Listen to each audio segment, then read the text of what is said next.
أهلا بكم أصدقائي إلى الدرس 61 من دورة تعلم اللغة الفرنسية من البداية وحتى الاحتراف.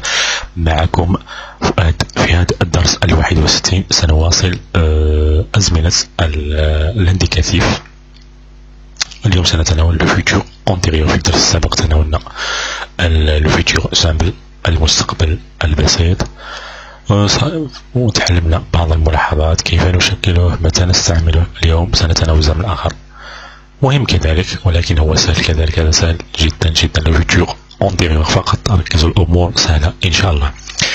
لو فيتور في هذا الدرس 61 سنتناول هذا لو فيتور أونتيريور، المستقبل القبلي أو الداخلي.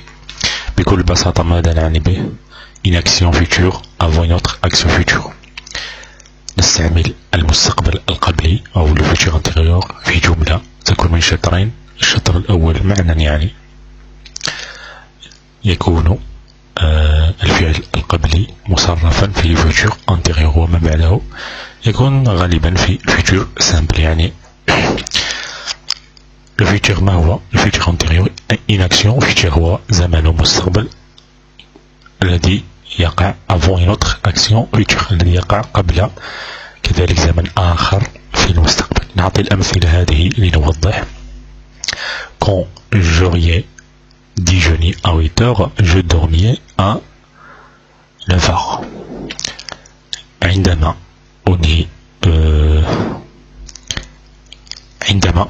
أنهي فطوري أو عشائي على 8، سأنام على 9. منطقيا الفعل الأول هنا معنى، أنا أقصد المعنى في لا يهم متى موقعه في الشطر الأول أو الثاني من الجملة، أنا أقصد المعنى. منطقيا أتعشى ثم أنام، يعني هل أنام ثم أتعشى؟ كيف؟ غير منطقي، غير مقبول. لهذا الفعل هذا الأول معنى لا يهم. ممكن أن نضع هذه الجملة هنا وجو دوغمي الأولى، لا يهمنا أن نتكلم عن المعنى. يعني عندما أكون قد أنهيت عشائي على 8، عندما سأنهي عشائي على 8 سأنام على 9. يعني لهذا وضعنا هذا الفعل المصرف بأوغي ديجوني، وسنعرف كيف نشكله واستعمالته لاحقا. لهذا استعملنا هذا الزمن لو فيتور أونتيريور. لماذا قسمه أونتيريور؟ لأنه يأتي قبل أو داخل في زمن. هذا الباسي سامبل هنا، كذلك هنا الباسي سامبل، وهذا جاء قبله معنى، يعني سأنهي عشائي، لهذا جاء هذا. لهذا يسمونه مستقبل قبلي، لأنه يأتي قبل زمن آخر وهو مستقبلي دوغمي. هذا في الباسي سامبل، وهذا جاء قبله. عندما أتعشى ماذا قبلي معنى، فسيكون مصرف ينتغير. وهذا ما يقصدون بأن المستقبل القبلي يكون قبل أو زمن مستقبلي. كما تشاهدون سأتعشى على 8 يأتي قبل زمن آخر في المستقبل وهو دوغمي. قد تقول قبل أن أنام سأتعشى. الفعل الأول معنى تتعشى أولا سيكون في الفيتور أونتيريور، ثم الفعل الثاني سيكون في باسي سامبل، وهكذا. نعطي مثال آخر. Quand je serai rentré chez moi, je déjeunerai. نفس الشيء، عندما أعود إلى منزلي سأتعشى. هل تتعشى ثم تعود إلى منزلك؟ غير منطقي. إذن المعنى الأول، الفعل الأول الذي يحدث هو هذا، مادام هو الأول معنى الذي نضعه في فيتور أونتيريور، ثم يأتي الباسي سامبل هنا الثاني معنى، يعني عندما أعود إلى منزلي سأتعشى. أتمنى تكون قد فهمت. وهذا هو معنى لو فيتور أونتيريور، هو زمن مستقبلي يأتي بعد قبل تذكروا، قبل زمن مستقبل آخر. هنا حدث أولا وهنا حدث أولا قبل زمن مستقبلي دوغمي، أن سأنام وأتعشى إلى غير ذلك. نأتي إلى لا فورماسيون دو فيتور أونتيريور. كيف نشكل المستقبل القبلي أو الذي يأتي قبل مستقبل، زمن مستقبل، وعموما يكون باسي سامبل، عفوا الفيتور سامبل، المستقبل البسيط. كيف نشكله؟ سهل جدا. كيف نشكل فيتور أونتيريور؟ سهل جدا.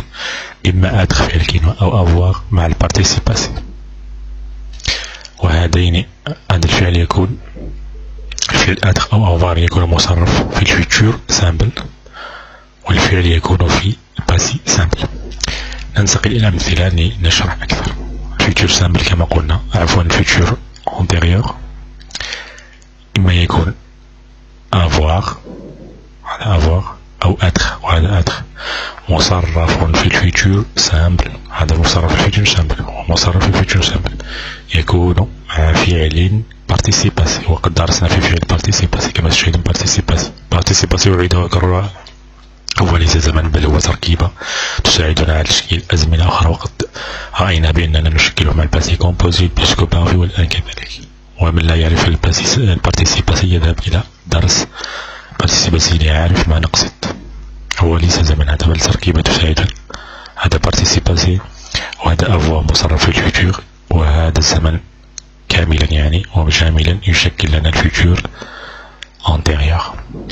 أعتقد بأنها واضحة. جوريي ديجوني، أنا سأكون أتعشى، وبعدها يحدث شيء، يعني هذا يسمونه قبلي، يحدث قبل زمن مستقبل، وهذا زمن مستقبلي، ويحدث قبل زمن مستقبلي آخر سيحدث. تيورا ديجوني، أنت ستكون قد تعشيت، أنت ستكون قد تعشيت قبل أن يحدث شيء، قبل أن نشاهد المباراة إلى غير ذلك. نتعشى ثم نشاهد المباراة، وهكذا. حتى ولو لا يضعون جملة أخرى فالمعنى هكذا تقريبا. إلو غادي جوني، هو سيكون قد تعشى. ناس ألو غادي جوني، هي ستكون قد تعشت. عندما مثلا يكون أصدقاء سيزورونها إلى ذلك. نزورون ديجوني، نحن نكون قد تعشينا. فوزافي ديجوني، نحن سنكون أنتم وأنتن، يعني أنتم هم وهن، أنتم ستكونون قد تعشيتن. إل زورون ديجوني، هم سيكونون قد تعشوا. زورون ديجوني، هن سيكون قد تعشينا. وكما تلاحظون كما قلت لكم ملاحظة من قبل بأن الأفعال التي تكون في الأزمنة المركبة مثل باتي كومبوزي بلوسكو بارفي وهذا الفيتشر سامبل عندما تصرف مع أفواغ في البارتيسيباسي يبقى على حاله لا يتبدل. العكس عندما نصرفه مع أدخ، هذا أدخ، هذا أدخ. وقد عرفنا بأن أدخ عموما نصرفه مع الأفعال التي تحتوي على حركة، كأن يتحرك الشخص بحد ذاته. نصرف فعل غونتري يدخل. جو سوري غونتري، أنا أكون قد سوري غونتري، أنا سأكون قد دخلت قبل أن مثلا يدخل صديقي قبل كذا. هذا المعنى يعني. كما قلت لكم حتى لو لم توجد جملة أخرى في المعنى تقريبا هكذا. tu seras rentré، أنت أو أنت ستكونون قد دخلت.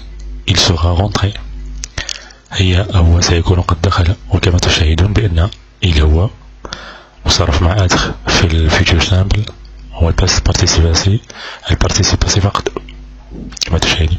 لكن حين يكون المؤنث elle sera rentré نضيف أخرى. المهم نكمل ثم أشرح لكم هذه النقطة، وأنتم ربما تعرفونها لأنها شرحتها عدة مرات. nous serons rentrés، نحن سنكون قد دخلنا. لو نقصد هنا نحن مذكر عادي rentré هذه، ولكن لو نقصد نحن سنكون قد دخلنا مؤنث سنضيف هذه الأكسنتي ثم اس. vous serez rentrés، أنتم مذكر مثلا من جمع المخاطب، أنتم ستكونون قد دخلتم. لكن لو نقصد أنتن vous serez rentrés، أنتن ستكون قد دخلتن، نضيف هذه الأكسنتي ثم نضيف أخرى ثم اس. ils seront rentrés، هم سيكونوا قد دخلنا. elles seront rentrées، هن سيكون قد دخلنا. كما تشاهدون أضفنا أكسنتي ثم اس. لماذا؟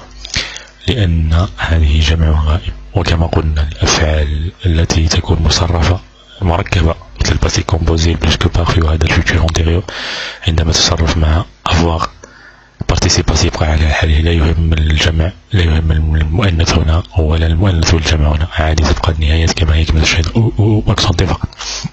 لكن حينما يصرفون مع فعل الكينونة أدخ، هذا يجب أن نأخذ في عين الاعتبار المؤنث، لأنه نجو أنا أكون قد دخلت وانطي عادي. لكن لو أقصد أنا مؤنث يعني نضيف كذلك إلى هذه الأكسنتي، وهكذا. نفس الشيء هنا. لو أقصد مذكر أنت ستكون قد دخلت عادي نكتبها، ولكن لو نقصد أنت مؤنثة سنضيف هذه الأكسنتي ثم مع أخرى التي تدل على المؤنث. il sera rentré وسيكون قد دخل كما تشاهدون أو، ولكن elle sera rentrée نضيف أخرى التي تدل على المؤنث. nous serons rentrés بهذه الطريقة.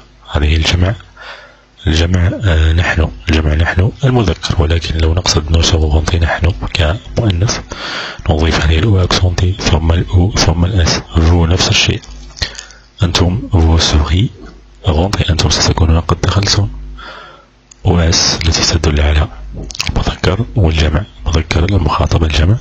لكن لو نقصد المؤنث أنتن ستكون قد دخلتن نضيف الأو أكسنتي ثم الأو ثم الأس، هذه التي بين قوسين.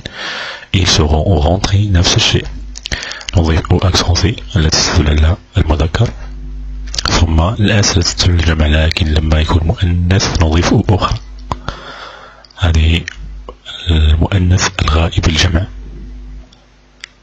elles seront rentrées، وهن سيكون قد دخلنا. وتشاهدون الفرق، هذه مذكرة أضفنا أو والأكسنتي فقط، ولما تكون مؤنثة أضفنا أو أكسنتي و أس، وهكذا. أعتقد بأن الدرس سهل فيه جدا جدا، فقط ركزوا ولا تقلقوا. إن لم تفهموا اكتبوا لي في التعليق وسأجيبكم. الأمور سهلة، أنا أريد فقط أن أشرح ببساطة، فقط في الدرس المقبل إن شاء الله سنتعرف على استعماله، وقد أعطيتكم لمحة عنه متى نستعمله، فهو سهل جدا. شكرا لكم أصدقائي، ولا تنسوا الاشتراك في القناة.